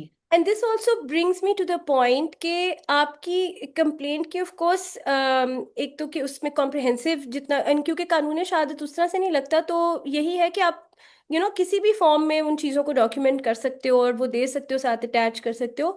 लेकिन it's also important to know exactly कि किस वक्त आपको कंप्लेंट एग्जैक्टली फाइल करनी चाहिए।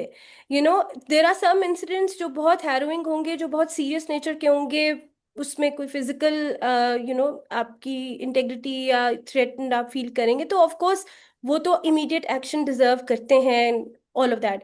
But ये जो होते हैं ना little incidents that eventually compile और get together Become to a become pattern. Big, या उसके लिए you should be trained as lawyers also, but also general people should know कि किस तरह से उन चीज़ों को डॉक्यूमेंट करना है। बिल्कुल किस तरह बिल्कुल। से आप अलर्ट जब हुए, आपको पहली दफा फील हुआ है कि these are things that are just mounting and they can seem to be unconnected with each other as well.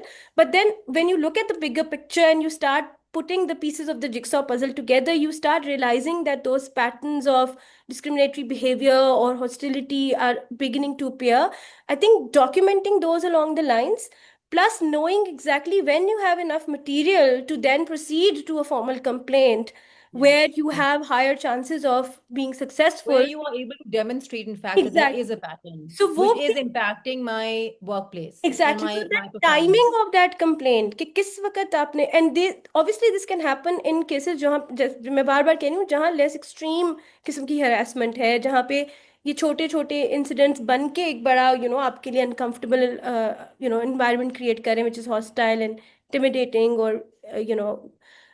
interfering with your work performance. So I think that also is very important as to how you have to manage, Navigate me. navigate, and when is the time to complain actually at the form. So वो उस तरह से है। Absolutely. बाकी यही है, of course Mohtasib के पास भी very similar procedure. I know in interest of time we need to wrap up the conversation as well. So you can start at the motasib level. They will follow a similar process of giving both the sides an opportunity to be heard, and eventually after cross examination and purview of all the materials before them, they will arrive at a judgment which they have to, the order then has to be shared with all the parties, including with the organization itself. Absolutely. And after that, as we've already mentioned, that they don't have much to enforce it. uh, at best, they can issue contempt notices. But if there's anything you want to say more on the enforcement point, because we left it for later, then you can add Yes. to it. Otherwise, we can move on to the two or three final big questions as far as this law is concerned. I think just one point two clarify कि आप मोतसिब का जब order आ जाए तो उसके against भी एक appeal का हक है, और वो हक अपील का है प्रेसिडेंट या गवर्नर के सामने।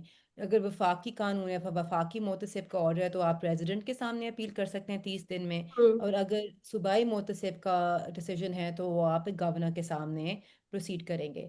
और जो ये प्रेसिडेंट या गवर्नर के सामने एपेलेट प्रोसीडिंग्स हैं, they are an effective appeal in the sense that the president, the governor, is the last forum where findings of fact can be given and the entire case can be reopened. Hmm, And in fact, the president, the governor can sort of alter the penalty from a major penalty to a hmm, minor penalty.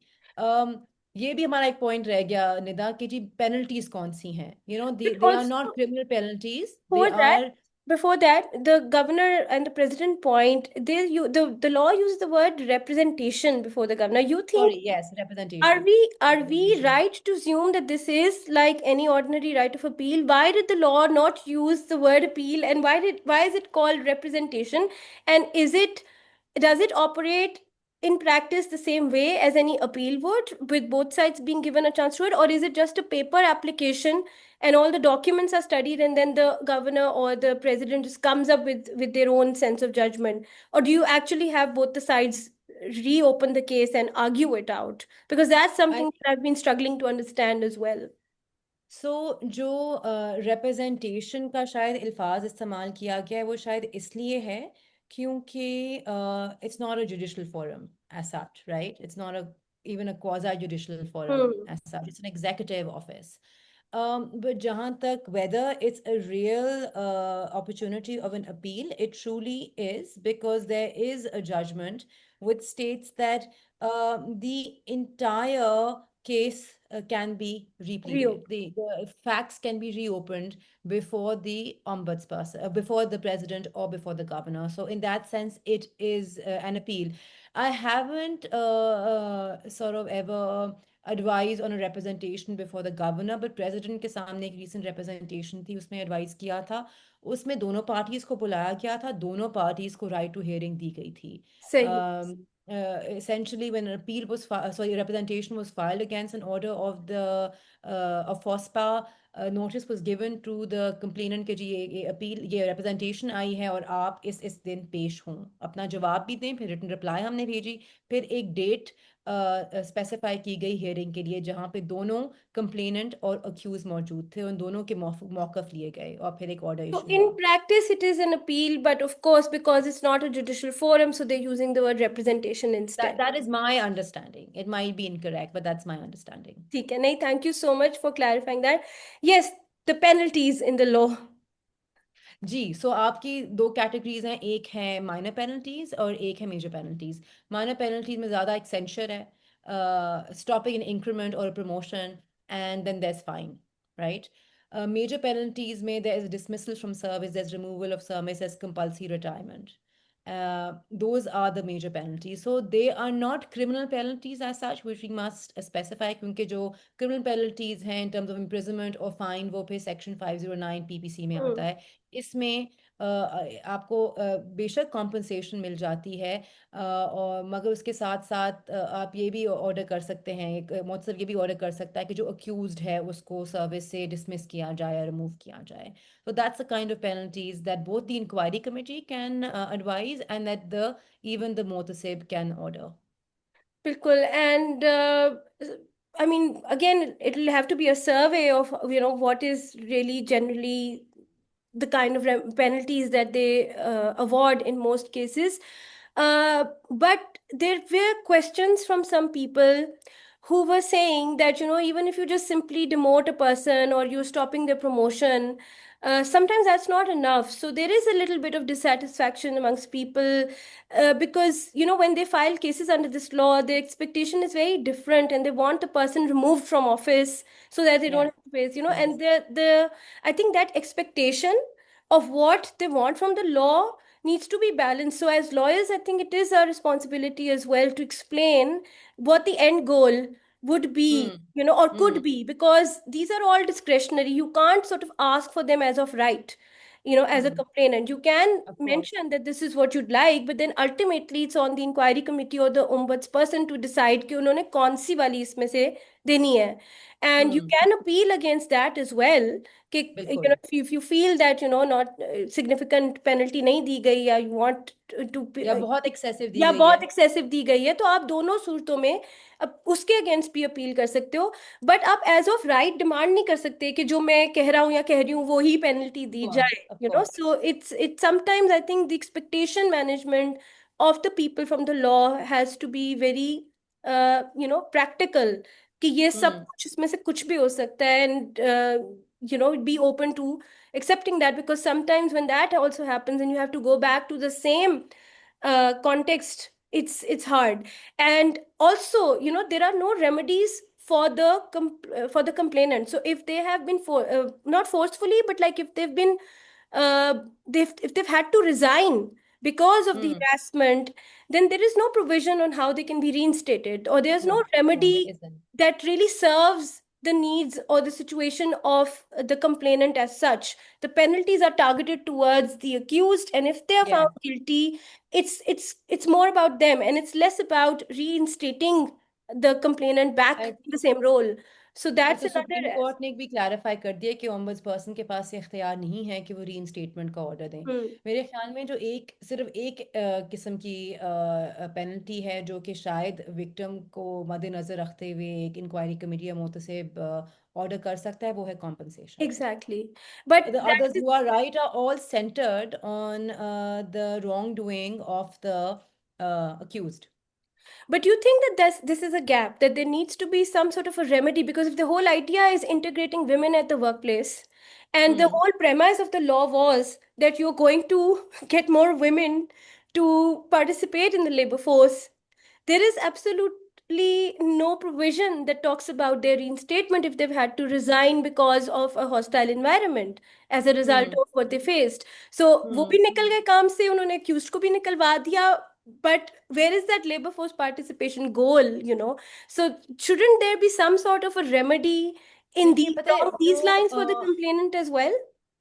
अगर हम जब wrongful termination cases देखते हैं, apart from I think even some exceptions in writ jurisdiction, कभी आप suit भी दे दें for unlawful termination देख लें, या कोई दो लेबर कोर्ट्स में भी हम केसेस देख लें, तो जनरली प्रिंसिपल यही लॉ का cross the board in labour issues in labour cases is that the court can not order और direct an entity to hire a person. If the process for termination was incorrect, maybe they can order KG reconsider and follow the right process. But as per my understanding of the law generally on the labor side is that एक court भी मोत से तो आप छोड़ें, court भी नहीं order करेगा कि एक शख्स को Hmm. री इंस्टेट किया जाए। डैमेजेस दे बेशक दे देंगे for Hmm. Wrongful termination, but you can't order that. So I think that's the principle that stands in the labor law arena generally, and I'm not sure whether we can create an exception to it. I think what can be done, in fact, is that the provision regarding compensation should be sufficient enough to sustain that woman for any cost or loss of Hmm. earning that she has ensued, and any repercussions Hmm. on that this event may have on her future career. क्योंकि जी हमारे system में अक्सर ये भी Hmm. होता है कि जी इस औरत ने तो पिछली ऑर्गेनाइजेशन में हरासमेंट का केस फाइल किया, तो हमने नहीं Exactly. इसको हायर करना, हाँ. वो भी एक एटीट्यूड होता है। तो Exactly. उस चीज को भी मद्देनजर रखते हुए compensation प्रोवाइड करनी चाहिए to बिल्कुल. account for that kind of limitation. This is exactly what I was trying to get at, because then she faces harassment at another level where then she's not hired at another position.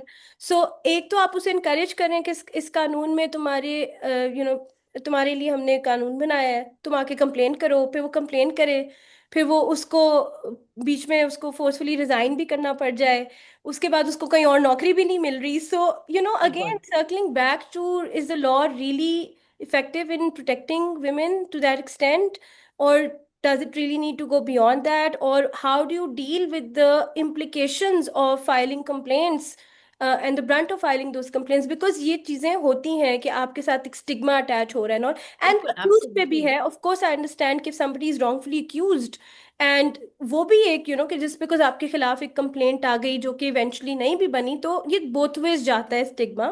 But it's easier for a man to get out of that stigma, and the yes, implications on the job prospects will probably not be as severe as they are for the I woman. Agree, uh, absolutely. and therefore I feel like maybe this is a conversation that we need to needs to have be more of. Considered, Yeah, yes, yes because इसके absolutely. इसके ऊपर उतनी I don't see much conversation or no, consideration for this, because if that was the even original in आवर objective, judgments, yes.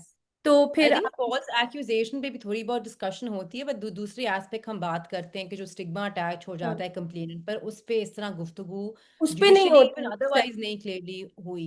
बिल्कुल। बिल्कुल. But even with false allegations, the people are very quick to comment कि जी, लेकिन अगर इस तरह से औरतें भी तो गलत इल्जाम लगाती हैं, या वो इनकरेज करती हैं और फिर बाद में मुकर जाती हैं और तो उसमें भी बड़ा क्लियरली लॉ के अंदर ऑलरेडी प्रोविजन मौजूद है, but the false allegation has to be accompanied with malafide intention, and that is an Yes, aspect that people yes. Keep missing, कि इट्स नॉट Hmm. जस्ट झूठा बयान या झूठी कंप्लेंट, बट बदनीयती पर मबनी होनी चाहिए. It has to be, Hmm. You have to as an accused, अगर आपने काउंटर कंप्लेंट करना है for this allegation being false, you have to establish कि ये मैलिफाइड इंटेंशन से भी की गई है, not just the fact that it's incorrect altogether, it's false, but also that it's malafide. And I think और that's ये quite आपको a high करनी पड़ती है threshold. मौत, sorry I am interrupting Nida, ये करनी पड़ती है आपको मोहतसिब के सामने. मोहतसिब डिसाइड करेगा अगर फॉल्स एक्यूजेशन थी या नहीं, और उसका क्या कॉन्सिक्वेंस होना है. ये इंक्वायरी कमेटी के लेवल पे नहीं हो सकती एग्जैक्टली, कंप्लेन और पर वो फॉल्स. भी इंक्वायरी कमेटी को भी अगर सेंस हो कि ऐसी कोई चीज़ है, तो they have to refer it to the मोतसिब टू देन यस. डिटरमिन कि क्या होगा. Do you think similar penalties will apply? Because इसके ऊपर भी द लॉ इज साइलेंट कि if the allegation indeed is false with malafide intentions, then what kind of potential orders can the motasib give against that complainant who's made a false allegation? Would it be the same penalties, the minor and the major ones, जिसमें से pick and choose करेंगे? To be honest, again, there is a gap in the law. There Yeah. is nothing which gives us guidance, and to be honest, no reported judgments on this either. And nothing that I have seen in practice in pursuing these cases before the ombudsperson. So it leaves the discretion entirely to the ombudsperson. But I would And one say, must consider, is that unregulated discretion something that should be regulated? And my answer would be yes, because that would also address many of the criticisms that detractors of this law have, कि जी आप लोग cover नहीं करते false hmm, accusations, और इतनी आसानी से खवातीन लगा देती हैं स्पेशली फॉल्स hmm, एक्यूजेशंस हरासगी की मर्दों के खिलाफ, जो कि एक रियलिटी है. मैं इसको डिनाई नहीं कर रही hmm, Nida. It hmm, does happen, yeah, but it should be more specifically addressed in the law, yes, but it should not take away from the reality that yeah, women in this country are subjected to workplace harassment absolutely. pervasively. By So, analogy, I would just say that since the motasib is also constituted within this law, I would say that within the parameters of this law ही वो operate करेंगे. So it should be within the penalties जो इस law के नीचे है, not general any okay, कहीं से भी उठा के. That's what how I would probably just reason it argue it. Okay, argue it interesting. out, because they are constituted the under section 7 of this law as well, so the office of the ombudsperson should be operating within the parameters of this law. But yes, I do Hmm. also consider this to be a gap which is often Yes, not should talked be about filled. enough, and it should probably be taken into consideration as well. Hmm. Hmm. So we've talked quite a bit about a lot of things, and also briefly touched upon the rights and duties of workplace and the employer, the employee, and all of that. I think the two or three and the final sort of main issues that this law has and which have come to fore in more recent cases as well. The first, I think, which is a very big issue, is of jurisdiction, because you have regional offices of the federal ombudsperson in Hmm. different provinces, and you also Hmm. have the provincial ombudsperson and their offices. So particularly in Sindh, this is a very big issue, which because they don't have their own law and they've kind of adopted the federal law. Hmm. So Hmm. which cases go to which ombudsperson? Who do you go to? Where do you file your complaint? Which ombudsperson has the jurisdiction? I think that's a big question, because there is again gap in the law, because there's nothing in the law to suggest which cases will go where. And also, there have been conflicting judgments on it Yes. from the courts. So I think it's important to kind of unpack that a little bit. And I'd like to now open the floor for you to have a conversation on this monster of an issue. I like this table, very colorful, and I think it sets out the issue very, pictorially very well. But just to quickly rehash it, you're right. This law is silent on it, and there's apparently there are two sort of approaches that we see in the judiciary regarding the issue. एक approach है जो इमरान मकबूल case जो Lahore high court का case है वहाँ से उभरती है, और वो ये है कि अगर ऑर्गेनाइजेशन जिसमें ये एम्प्लॉयज़ काम कर रहे हैं, जिसमें अक्यूज काम कर रहा है, वो ट्रांस प्रोविंशियल नेचर की है, यानी कि उसके ऑफिसेज सिर्फ एक प्रोविंस में कन्फाइंड नहीं है, तो फिर फोस्पा यानी कि फेडरल ऑम्बड्स पर्सन की जुरिस्डिक्शन होगी. ठीक है। ये जो इमरान मकबूल केस था, ये एमसीबी बैंक का केस था। हम्म। और यहाँ पे जस्टिस आयशा मलिक की जजमेंट थी, उन्होंने कहा कि क्योंकि बैंक ट्रांस प्रोविंशियल कैरेक्टर का है, यानी कि उसके ऑफिसेज, उसके ऑपरेशंस पूरे पाकिस्तान में हैं, तो इसलिए फॉस्पा की जुरिस्डिक्शन होगी। ये लाइन ऑफ रीजनिंग फिर रिसेंटली, ये एक लम्स के बारे में एक केस था 2024 का, जैसे अनवार हुसैन की जजमेंट है। ये रीजनिंग उस केस में भी फॉलो की गई कि जी, अगर ट्रांस प्रोविंशियल ऑर्गेनाइजेशन है, then FOSPAH has jurisdiction. The other approach, which was also adopted by the Lahore High Court first and then distinguished later in the Imran Maqbool case, was that if the cause of action has arisen within the confines of the province, regardless of the nature of the organization, then the province will have jurisdiction. But if we So if go with by that, if we go with that understanding, Sahar, then the federal regional offices would make no sense, because if something's happening within a province, then it the having federal offices over there yes, makes no sense at all, would because be then counterintuitive, would be yeah, totally exactly. counterintuitive. But So ये reasoning जी Sindh high court ने भी follow हुई है, और recently Islamabad high court में justice Babar Sattar ने इसको अडॉप्ट किया है। और justice Athar Minallah, when he was in the Islamabad high court, he also adopted this reasoning in the, I think it was a Nadia Batool case where he hmm. Adopted this reasoning. एक और जो मेरा क्रिटिसिज्म है, with all due respect, regarding this approach, is that now employment within an organization is such that a lot of interaction happens between offices and between employees of different offices from different regions of the country, right? So we are currently, let's suppose, working on a project online. We have interaction online. Nida, you are based in the office of of an organization in Karachi. I am based in the office of the Hmm. organization in Lahore, and some interaction which amounts to harassment occurs online.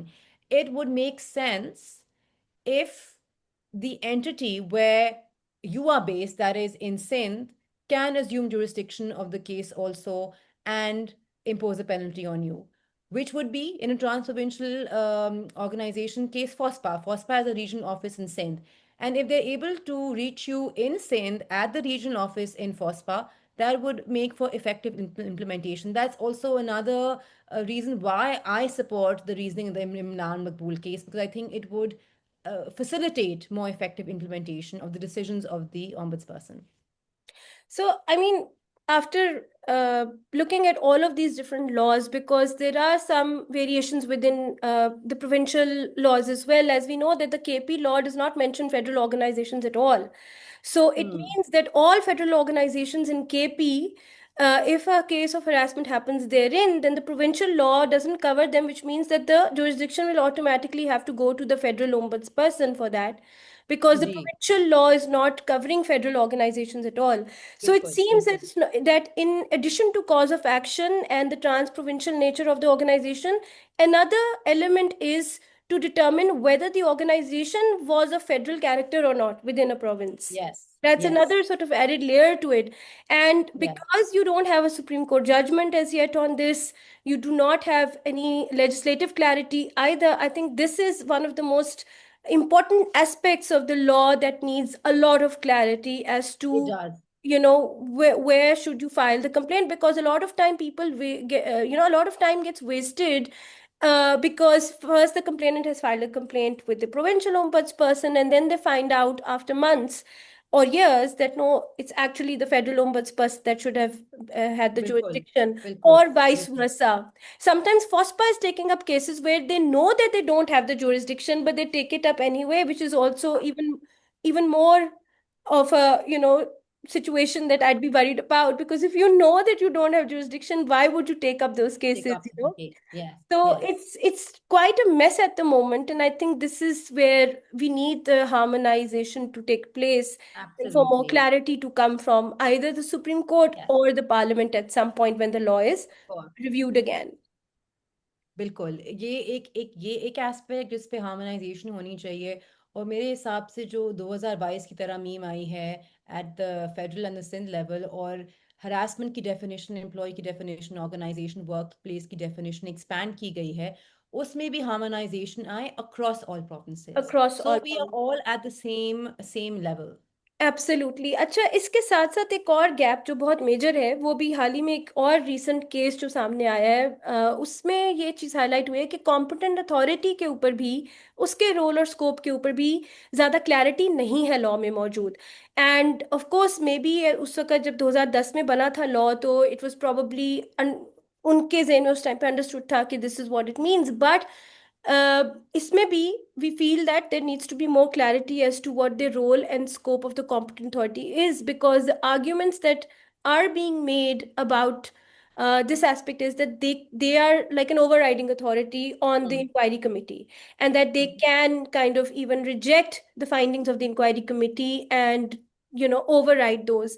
Now on that, we've talked enough about that already, but I just wanted to add one aspect to it, that you can't nitpick phrases from the statute to make your Yes. arguments. You have to read that statute in its entirety. You have to read the full provision, and the full provision which talks about the discretion of the competent authority is only to the extent of an appeal against minor or major penalties, or is only to Hmm. the extent of deciding whether the penalty that the inquiry committee has recommended, if Hmm. they've recommended a major one, the discretion for the competent authority would be only to decide whether it should be minor or major. But they can't disagree with the entire finding of the inquiry committee, Of course. because that's where the fact finding has happened, that's where the arguments were Absolutely. presented. So Bilkul, I think this bilkul. is also very important to clarify within the law, in writing, as to number one, who should be a competent authority. I would assume it has to be somebody within the organization who has the power to implement the penalties, who has Yes. the power Yes. to actually dismiss somebody or remove them from Yes. their job or impose a fine or compensation, because otherwise it can't just be any person, right? It has to be Bilkul. somebody who has the power to implement those penalties, which again, I Absolutely. think all of these things need to be clarified.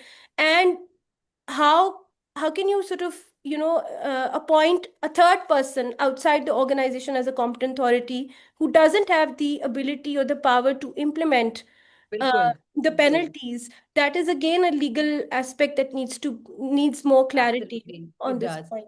और मेरे हिसाब से हालांकि कानून में लिखा नहीं गया, अगर ऐसी सिचुएशन आती है जहाँ पे कॉम्पिटेंट अथॉरिटी डिसएग्री कर रही है पेनल्टी से जो कि इंक्वायरी कमेटी ने रेकमेंड की हैं, तो वो डिसएग्रीमेंट भी किसी रैशनल पे मबनी होनी चाहिए. It should be A reasoned order, That's true. because that order is justiciable. It can be challenged. It can be challenged before the ombudsperson, through an appeal. So even where the competent authority is disagreeing with the finding, to the extent of the imposition of penalties, there has to be a rationale behind it. But otherwise, I'm completely in agreement with what you have just stated regarding the need for clarity, regarding who the authority is, who it can be, and the amount of discretion and power it has. Yeah, thank you so much, Sahar, for this wonderful conversation. I think we've unpacked so many things within the law. Some of the aspects that even I didn't realize uh, Yeah, have absolutely. have have never really come up, and the conversation was so, like, I was so lost in it, and I really enjoyed it. I'm sure that next time I'm betting it, तो फिर इसमें से मजीद और चीजें निकल रही होंगी जिसकी Dikhenge. बात करने की No, जरूरत but होगी. Nida, I do want to point out that I think there is scope for so much positive development in the law. And this is one pro women legislation that is actually being implemented on the ground. And we should celebrate that achievement as well. And of course, there are many aspects that we can improve, but one must celebrate the work that is already being done at the provincial and the federal level with respect to this Absolutely. And I law. think a lot of it goes to the fact that the regulators like the State Bank and SECP have also issued directives that this Yes. needs to be, complied with. And public sector organizations are also having to comply with all of these laws. And I think it's important to point out one last thing before we call it a day, is that sometimes organizations feel that, incident होना ही नहीं चाहिए उनकी reputation बचाने के लिए. But it's not Hmm. that, it's not about कि incident हो गया. It's about how they've handled a crisis or an incident that has happened. It's about how they've enabled that inquiry process to take Yes, place. yes, It's about the yes. steps they take to address something like this that makes or breaks their reputation. And I think the Mm, day companies and organizations start to really factor that in, it will give them a lot of boost in their productivity, in their perception within the community about whether absolutely, that's a safe workplace or not. And that would obviously help them on the business side as well, with a good absolutely. reputation, with a good record of how you handle such complaints. I think they should not shy away from handling and taking these cases head on and having a zero tolerance policy, in addition to just putting the or displaying the code in the organizations at visible spots and all. I mean, not just lip service, but actually taking up these cases head on and establishing good precedents and good practices to give the confidence not just to the people working there, but even if something does come out in the Yes, public, then the impression of the organization should be that it's neutral, it's not yeah. taking a side, it is It's handling the cases, responsible. it's Mm, exactly, it's responsible. And I think that is another aspect that companies really need to internalize in order to make this an effective law within their organizations. Otherwise, they'll keep fighting it because they'll keep feeling victimized themselves, which is not the case. बिल्कुल, तो बिल्कुल ये आप भी सही बहुत कह होता है. Absolutely. It So should be approached with a positive perspective as opposed to, that this is hampering our reputation or is it a hindrance in our work. That should absolutely. not be the view of the legislation. Exactly, absolutely. On that note, thank you so much for this conversation. We will be back with another episode of the Legal Decode when we have another area of law or another legal development to unpack. Thank you so much for joining us. Khuda Hafiz. Thank you, Nida. Thank you for having me. Allah Hafiz.